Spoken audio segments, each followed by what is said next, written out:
number 11, round 3. Well, if you can see Bobby Martinez's front foot, he's moved up on his board with a ton of forward momentum here, and right here he just snaps off the top with his tail releasing, throwing tons of spray out the back, and able to keep his momentum going down the line as he kind of hits that thing really late and kind of rocks it up there again for a second floater maneuver and a third little pop lipper, and you can see something coming here as he hits his closeout section and just blasts the tail around, and just if you look at it, both his arms are barely moving. I mean, they're both kind of on his side, and he's just. It's amazing how much perfect balance. It's incredible how you can throw it all the way around like that, go to fakie, ride backwards for a little bit, and then just go, okay, a little weight change direction, just revert it back around. And very, very minimal body movement from Bobby Martinez, especially his upper body. He generates tons of speed from his hips, and it's very unique to see that. And that's how he gets so much speed and power. Now, 6 surfing from really cool kid. California's Bobby Martinez out of Santa Barbara, California. Well, to all you spectators online, during the lulls of this next heat, if there are any, hopefully there won't be. You guys can email in some questions for me and Dave Mailman, and we'll try to hit you back with the answers. And this is the 2006 Mundaka Pro, sponsored by Billabong, and we are seeing ourselves into heat number 12 with Jake Paterson versus Phil MacDonald. And this is another doozy of a heat, Dave. Yes, it is, Dino. Heat 12, round 3, Phil MacDonald, Jake Paterson, Phil Macca, who was actually in the race for the world title last year, at least through the mid part of the year, ended up, I believe, in 5th position at the end of the year. But an absolute unreal year in 2005 for this journeyman surfer, Phil MacDonald. This year having not quite as good a year as he was last year, but still in the top 20, sitting 17th in the world there. The stats on Phil Macca, highest career ranking last year, 5th place, and almost just over $420,000 US in prize money earned over the length of his career. And one of the standouts and kind of a stalwart surfer on the WCT for many, many years, current world number 31, Jake Paterson. Yeah, I think Jake's another one of those guys on the bubble, and like obviously you said, ranked number 31, and this is a very crucial heat for him. I mean, if he moves into round number 4, that's going to be a pretty solid result for him at this point of the year, and he's got a really tough competitor. I think it's going to come down. Both these guys are really savvy competitors. They're both very knowledgeable. They both train really well, and they're very similar in their lifestyles and stuff and their approach to competitive surfing. And here's the first wave from Phil MacDonald. Yeah, 2 of the most powerful surfers on tour as well. Although throwing a bit of fluidity in there, Phil MacDonald just getting his speed up down the line. This is Phil's first wave of the day. And since we're just a few minutes into this one, and I've been battling a little bit of a stomach flu over the last 18 hours or so, I'm going to hop out. Let Billabong marketing manager Luke Egan and defending event champion take my place, and we're going to pass it over to GT. Dino, see you in a little bit. And Luke, welcome to the broadcasting booth, the Billabong Pro Mundaka, and take it away, GT.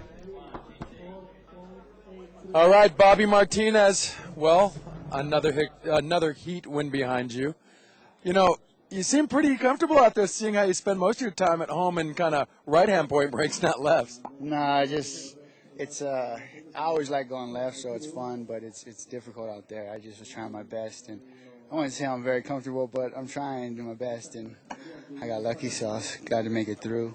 Well, it looked like conditionally it cleaned up a bit during your heat. The wind changed, but also the rip seemed to kind of move out of the zone as well. Yeah, it was super clean. The texture of the water is perfect when you're on a wave.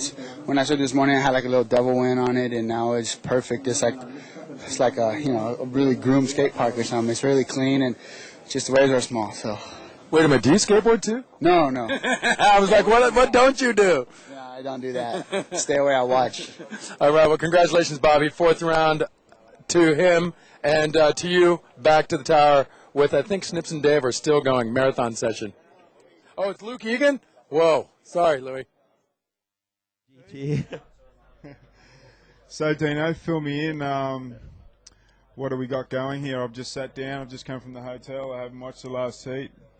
Well, it looks like we got a heat on our hands with Phil Macker, Phil MacDonald, and as you can see in the replay there, Luke, I think this is Phil's first wave as he rock and rolled that first turn. Why don't you take us through this rest of this replay, Luke? Coming down to you, the waves look nice, even though it's dropped a little bit. The shape of them are really nice as Macker just pops the fins out of the top of the lip there and then drives into this floater. Just hangs in the lip late to really just trying to gather momentum to come round for this turn right here. Has to float again. The waves are pretty fast out here today with how shallow the bank is, and that wave just passing him up and just keeping trying to do turns and jumping off. So yeah, it looks like everything's rocking along here, Dino, and give me some of the results in the last few heats and give me a bit of a rundown. That last heat, as we heard those kind words from Bobby, always a humble competitor, but as we see Phil Macker again on his wave number 2 in this heat, I think he looks like he's trying to get a wave count up. Obviously, the conditions are changing. The tide is coming in, and like you were asking before, that last heat, Bobby Martinez going against Paterson Rose, and Bobby just he was just in rhythm. The waves are difficult. Like it came down to one choice of waves. Paterson Rosa had priority, went on the first wave, and out the back there was a screamer, and Bobby ended up posting a 9.0, and that was pretty much the heat. Okay, so maybe a little inconsistent out there, but I tell you what, those couple that Macca just got, even though with how much sand we got out here at Mundaka this year for the Billabong Pro, the sand is just incredible. I'm being stoked to surf it. Have you had some good waves? Unfortunately, I haven't had many chances to surf. Mate, yeah, I mean, I've been having fun, hanging out around town, but haven't really had a chance to hit the bank too much. I think they've been on tap every time there's an opportunity. As you watch Phil Macker on down the line there, Luke. Working that bank just to the side, a couple of sets going wide, and he's taking advantage of that with a couple of rocketing floaters and another one. He's determined to make it around this wave and get a score. It's a good part of Macca's surfing and the determination he puts into it sometimes, See him just talking to so many floaters in a row. That was pretty impressive. Yeah, he finished with a nice vertical bash as well, and we'll have to wait and see what the judges award that. Perfect pick up there, Dino, on the ski, straight out. These guys getting very good at pickups on the skis, going out through the inside here at Mundaka, and it does save you time. You've got to have all this in your whole repertoire these days if you want to make a success of getting through these heats. Absolutely, you got to love it. As we watch the replay here, Louis, like you said, Macker just, really aggressive surfing for him as he snaps those 2 turns, as he keeps his momentum going down the line. As you mentioned earlier, really looking to get down the line to get that money maneuver on the end bowl there. Definitely, and he's had a few goes at it, and as he keeps going through this one, really good the way he just landed a couple of these floaters and got straight back up. That was a really nice one, nice transition, and then comes around with a lot more speed out of that last one to even do a longer floater. And look at Macker always lining up that next turn as he's coming down from the one previous, and that's why he seems to link him so good through there on that fast section on the inside. Yeah, he looked like he really read that wave well. Obviously you've surfed out here quite a bit, and being a former event winner, why don't you break down the type of maneuvers you need to do to keep the momentum going down the line here as the wave peels off down the sandbar?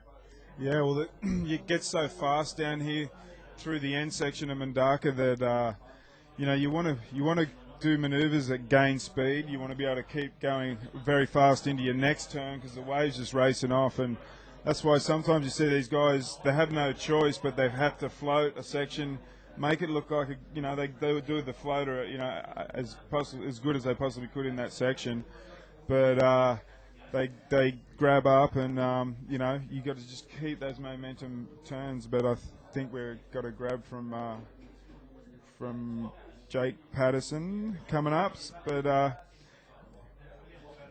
I'm what Mundaka's like, so he can probably help me out on what's going on.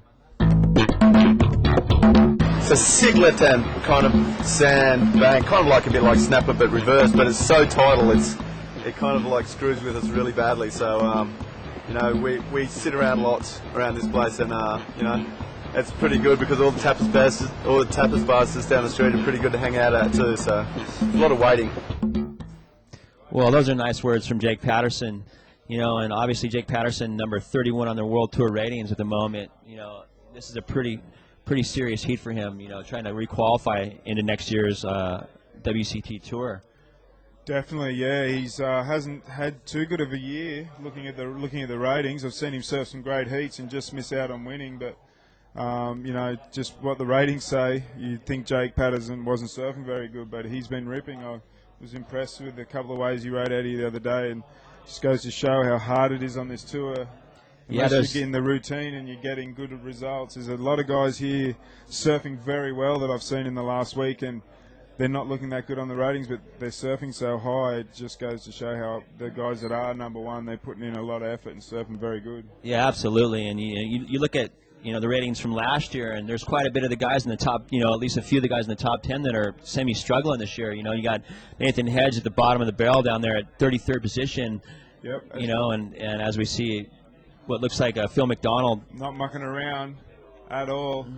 He's got, Jake's still out the back waiting as Macca comes down the inside. Nice hack out of the lip there, but unfortunately coming unstuck. Jake waiting.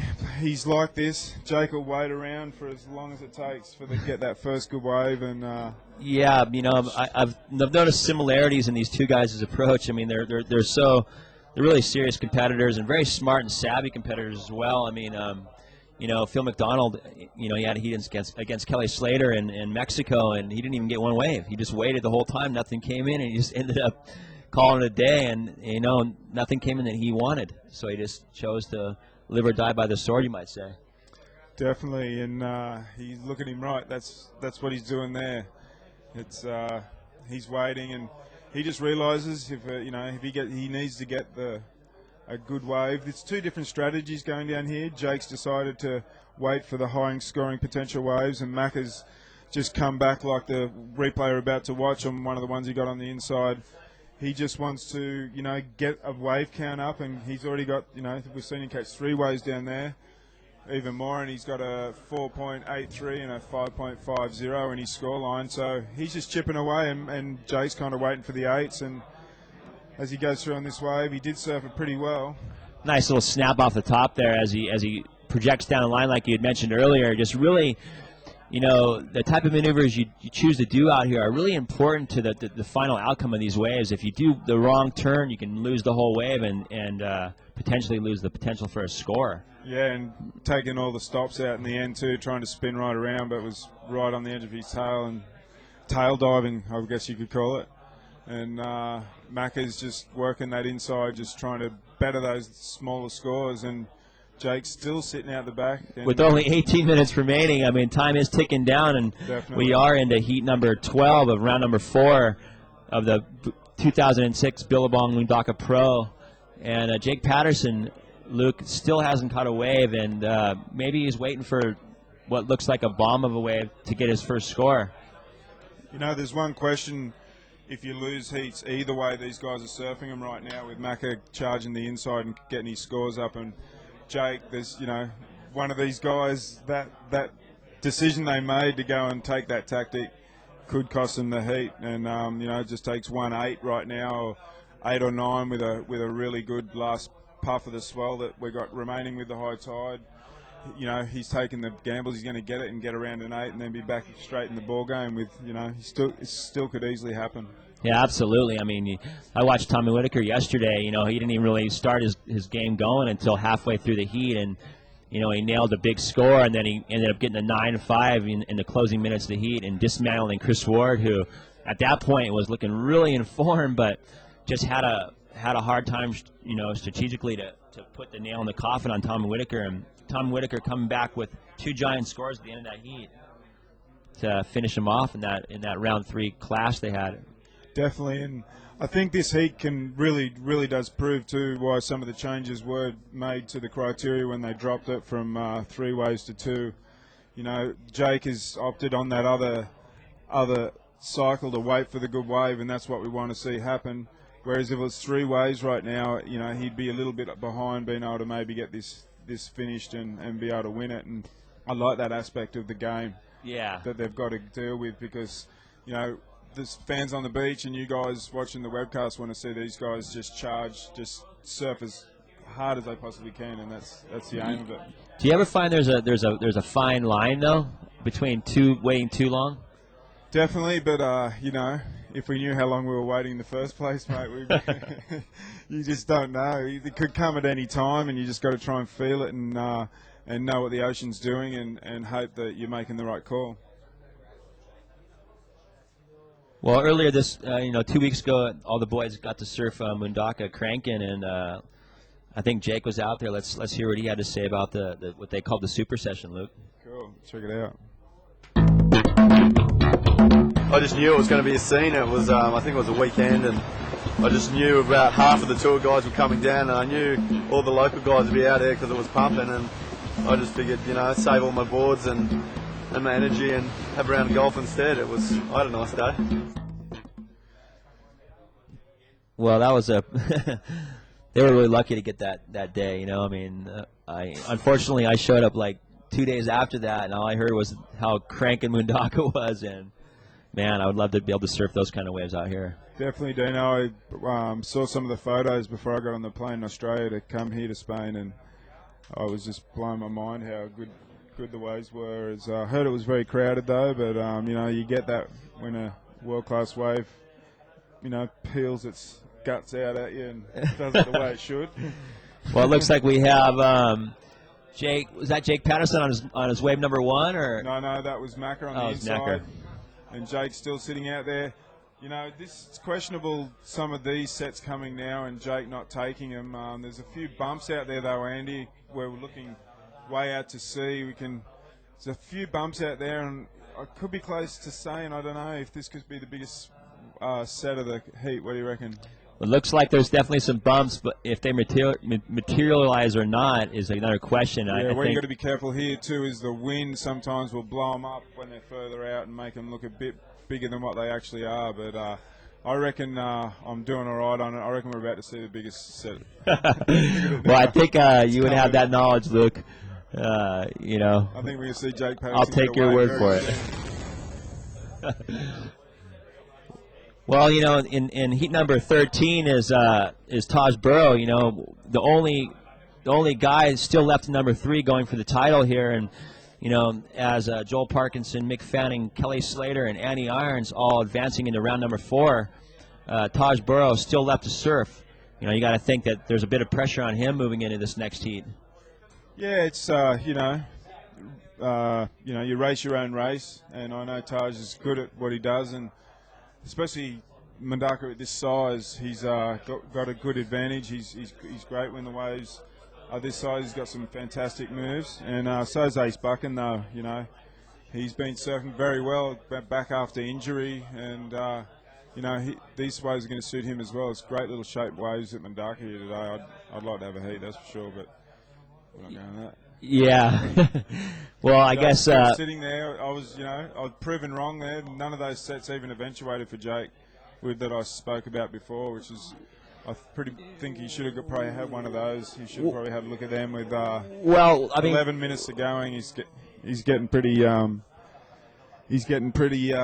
Desperate. Yeah, But, you know, with the tide coming in fast, and look out the back, Luke. It looks like there could be a set, and maybe not, maybe so, but nonetheless, you know, the tide is filling in quick, and like we had mentioned before, you know, Taj Burrow is in the next heat, and Mike Parsons and the head judge upstairs wondering, you know, whether they're going to, you know, move on into the next heat or not. But, I mean, you'd have to say it's a pretty good bet they will, as there still is rideable conditions out there. Louis, what do you think about that? I think right now, there's waves out there. These sets were good. These guys are way out of position. Jake Paterson right now is really out of position for this set, where he desperately needs a wave. He hasn't even ridden a wave yet with 10.5 minutes, and I think he's paddling for this one, up and riding. Oh no, it's Macca. Sorry.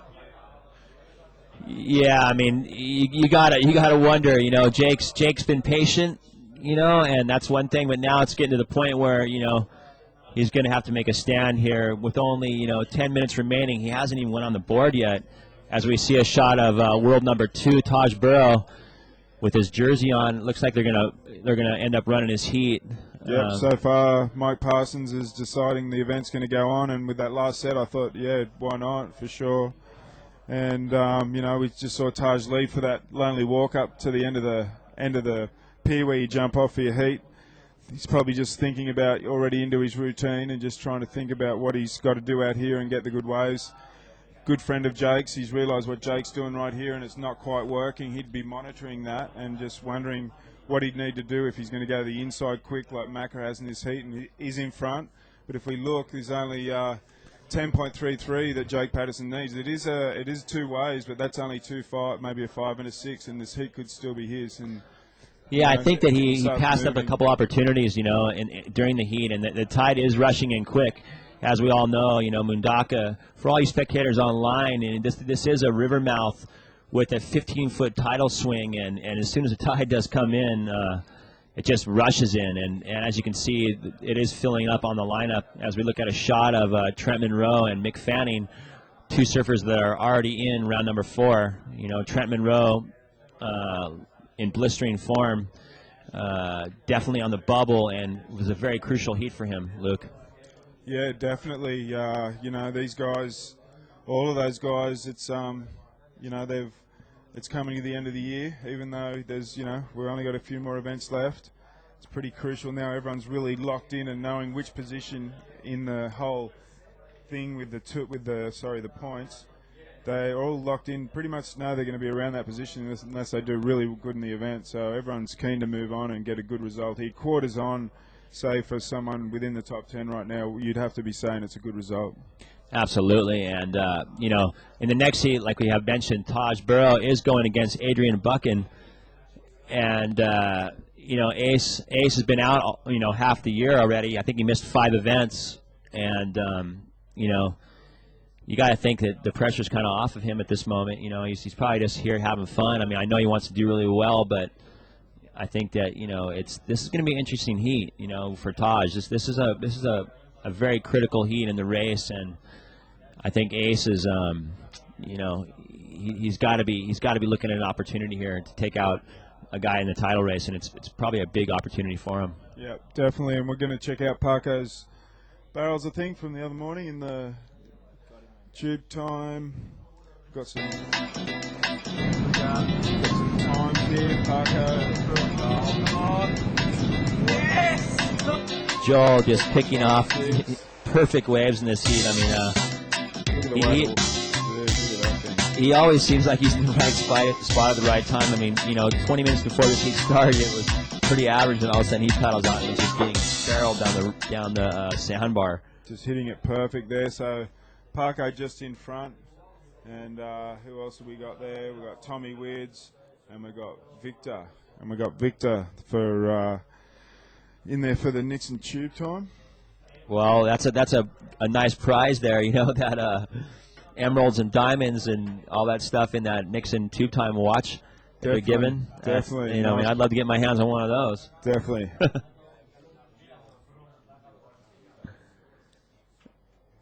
Well, it looks like we're going to have another Nixon tube time coming up here real shortly. Check Tom Whitaker's barrels out from the other day.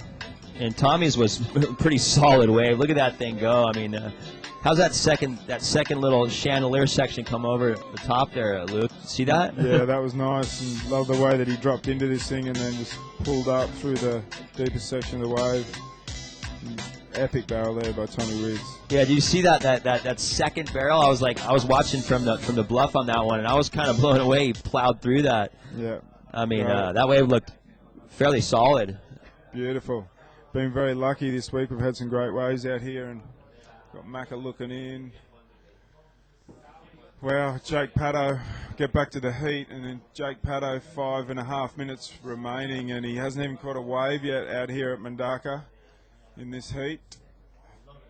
And well, to all you spectators watching online around the world, this is the 2006 Billabong Mundaka Pro, and we are almost, into heat number 13. Next is Taj Bro in heat number 13. We are in the later minutes of heat number 12 with Jake Paterson going against Phil MacDonald. And at the moment, Phil MacDonald holding the lead with only 4 minutes remaining. It's getting tight situation for Jake Paterson, who hasn't even ridden a wave yet, which is really unfortunate for him. I know that this is a really crucial heat for him, and wow, it's definitely crucial timing here with only under 5 minutes remaining and still not a wave on his account. Definitely, and it's got a visitor to the booth. Mr. Joel Parkinson's decided to sit in here and check out the screens and all the stats that Dino's got going and talk to us a little bit about the contest. How you been going, mate? Been good, mate. Been real good. Yeah, thanks for having me. I got out of the chaos outside and I thought I'd come in here and get hassled by you guys. Wow, it's the tide's coming in. And what do you think about Jake Paterson? It's 25 minutes gone in his heat and he hasn't even ridden a wave yet. Well, I don't know if you've seen the start when he, like, right after the Bobby finished that wave, and oh, here he goes, he's up. Oh, there he goes, up and riding, Jake Paterson. On his first wave of this heat so far, with under 5 minutes remaining, he is getting a start in this heat. Yeah, well, it's not over. I mean, everyone's lost heats with 5 minutes to go, but you know he's definitely behind the 8 ball. Well, it looks, as you can see, the tide is running in really quickly, and you know the waves are getting more, a little bit mushier through the inside, and Jake Paterson, as he makes his way out the back after that ride, we'll have to wait and see what the judges award that, Luke. Definitely, and Jake really waiting too long. There was a couple of sets there he probably could have got a wave, or the outcome now shows that he should have got a wave. But Joel, we just watched a couple of your barrels for the Nixon tube time on the replay then, so tell us a little about some of those pits that you got the other day. Do you want the real version, or you want the icing, the sugar-coated version? Well, I watched it too. I walked in just to see it, and I seen Tommy's one and my one, and I'm claiming, like, Tommy's one from his angle is good, but my one's a little, I don't know. I want to get that watch. Yeah. Well, I think you're ahead. Yeah, no. I know, I'm a little bit ahead, but, No. 4, 8, 12, 15 seconds, come on. So I got ripped off. No, that was good. The first time I've seen it, it's a perfect little wave. Just looks like Kira in reverse. Were you aware of the conditions? Did you think it was going to serve up those kind of conditions when you're jumping in the water for your heat yesterday?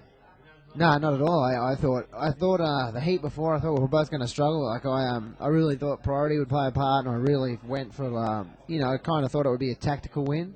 I thought I'd just have to fight for it, and 15 minutes into the heat, I was more of a free surf than anything.